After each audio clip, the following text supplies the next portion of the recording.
Bonjour, bonsoir, la salutation dépend de vos positions précises. Après donc la représaille de la Russie dans la ville de Kharkov pour d'autres Kharkiv, M. Zelensky qui reçoit aujourd'hui le nouveau patron de l'OTAN, je veux parler du nouveau secrétaire général de l'OTAN, à l'occurrence l'ex-premier ministre néerlandais qui s'appelle M. Mark Rutte, qui a remplacé M. Jens Stoltenberg le mardi parce que la passation de service a été effectuée.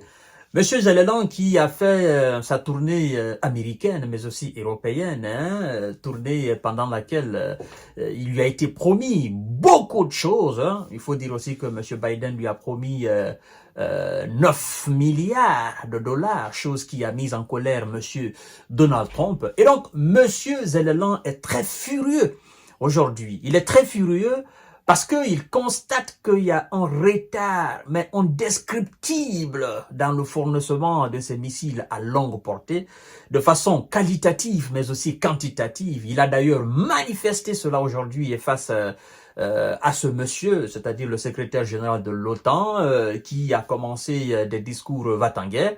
Et donc, mesdames et messieurs, nous allons voir tout à l'heure en substance exactement ce que monsieur Zelensky a dit. Mais avant tout, je vous prie de partager la vidéo dans tous les groupes possibles, de vous abonner aussi sur ma chaîne YouTube Kanteji Visionnaire le Vrai et activer la cloche de notification pour ne plus rater mes émissions, c'est très important. Et ceux qui ne sont pas intéressés aussi par nos émissions, je vous demande tout simplement de passer à autre chose, voilà, parce que, avec des messages un peu déplacés parfois, nous en avons marre, on ne force personne à rester sur cette page, voilà, mesdames et messieurs.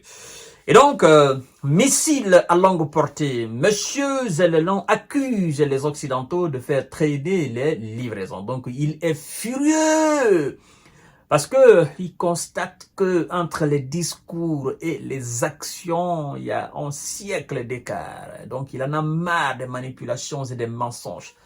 Nous l'avertissons à chaque fois que nous faisons des émissions, mais ce monsieur, il ne comprend toujours pas. Et on va pas le fournir comme il veut, parce que ça ne se ramasse pas ailleurs, ça se fabrique. Vous savez, quand il est parti à Pennsylvanie, baf, il est descendu, on l'a envoyé dans une usine de fabrication des obus de 155 mm. Il était tout content. Il a d'ailleurs remercié les travailleurs de cette usine parce qu'il pensait que tout ce qui était en cours de fabrication dans cette usine en termes de missiles, en termes d'obus de 155 mm, il pensait que tout lui était destiné. Mais M. Zelensky se trompe de longtemps l'âge parce que les alliés qui ont peur qu'ils n'utilisent les missiles de longue portée contre le territoire russe, ces alliés, effectivement, feront traîner ces missiles-là.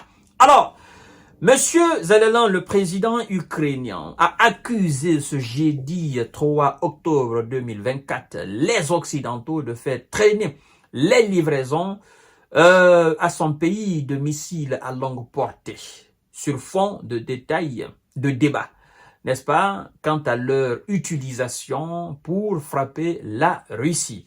Alors, il dit, je cite, « Nous avons besoin d'une quantité et d'une qualité suffisante d'armes, y compris d'armes à longue portée, avec lesquelles, à mon avis, nos partenaires traînent déjà », a déclaré M. Zelensky en recevant à Kiev le nouveau secrétaire général de l'OTAN, Mark Rutte. Fin de citation. Alors, Monsieur Zelensky, je dois encore une fois davantage vous dire que vous ne recevrez pas ces missiles de longue portée parce que vos alliés ont peur de la Russie.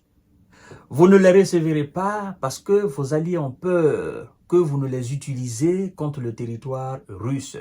Les alliés ne veulent pas entrer en guerre avec la Russie. Les alliés, ce qu'ils ont fait, ils pensent que c'est assez.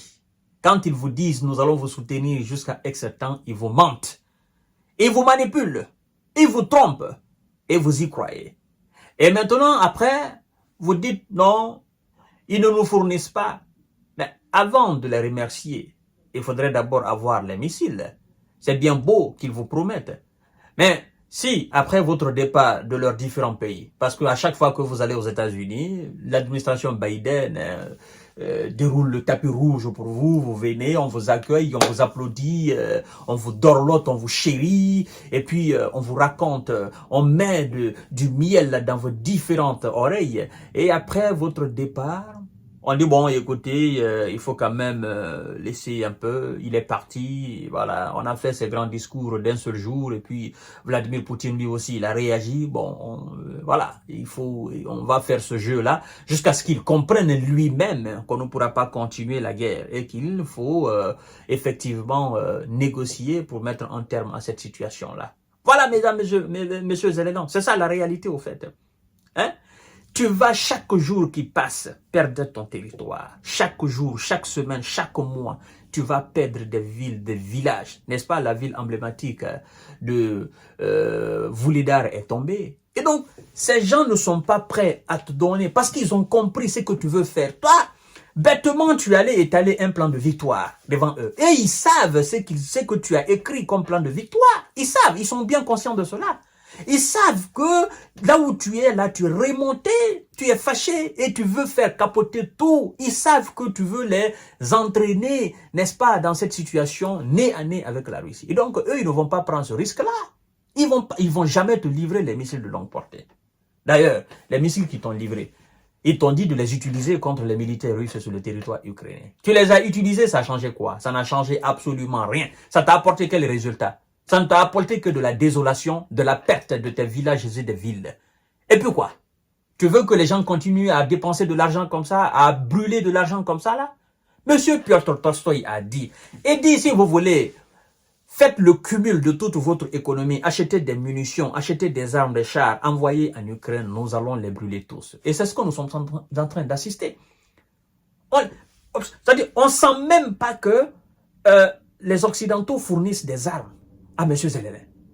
Parce qu'au moins, si ces hommes repoussaient les Russes du territoire ukrainien, si c'était ces hommes qui prenaient l'initiative, qui dominaient les Russes, on se serait dit, ah oui, les armes occidentales sont en train de faire leurs preuves. Hein? Voyez, les Russes sont en train de reculer. Mais ce n'est pas le cas. On te fournit, tu n'avances pas, c'est toi qui recules. On te fournit, tu n'avances pas, c'est toi qui perds. Mais ça n'encourage pas. On donne quelque chose à quelqu'un pour que la personne aille de l'avant.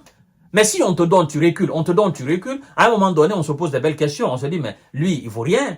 Ces gars qui sont là, en fait, ce n'est pas des soldats. Évidemment que ce n'est pas des soldats. Ce sont des civils qui sont forcés pour enrôler dans l'armée. Ils ne veulent pas parce qu'ils ont compris qu'ils ne se battent pas pour leur pays. Ils sont manipulés par une élite elle-même manipulée par les Occidentaux. Tu vois, M. Zelensky? C'est ça le véritable problème. Tes gars-là n'entrent pas dans les forces, n'est-ce pas, de l'ordre et de défense par amour. Ils entrent là parce qu'ils sont forcés. Et comment veux-tu qu'ils fassent du résultat? D'ailleurs, ceux qui sont là depuis maintenant 2 ans, eux, ils ne sont pas démobilisés. Donc, eux aussi, ils sont découragés. Ils sont en train de déserter de gauche à droite. Et donc, Monsieur Zelensky, tu dois comprendre que tu es passé, je dirais même pas au second plan. Tu es maintenant au 3e plan, n'est-ce pas, des visas. Parce que eux, actuellement, toute leur attention, c'est ce qui se passe dans le Proche-Orient. Ça, il faut comprendre. Et je t'ai 1000 fois dit que la valeur que l'État hébreu a aux yeux des États-Unis, c'est pas la même valeur que ton État a. Et quoi qu'on fasse, quoi qu'on dise, ils ne feront pas ce qu'ils ont fait ou ce qu'ils vont faire pour l'État hébreu, pour la protection de l'État hébreu. Ils ne le feront pas. Ça fait combien d'années tu demandes à ce que tes alliés eux-mêmes abattent les missiles russes dans l'espace aérien ukrainien? Qu'est-ce qu'ils t'ont dit? Ils ont balayé cela d'un revers de main. C'est pour te dire qu'ils ne feront absolument rien. Mais rien du tout. Mais je pense qu'on dit souvent que les conseils conseillent mieux que les conseils. Les conséquences conseillent mieux que les conseils. C'est très bien dit. Les conséquences de nos actes conseillent mieux que les conseils de nos proches ou de nos amis.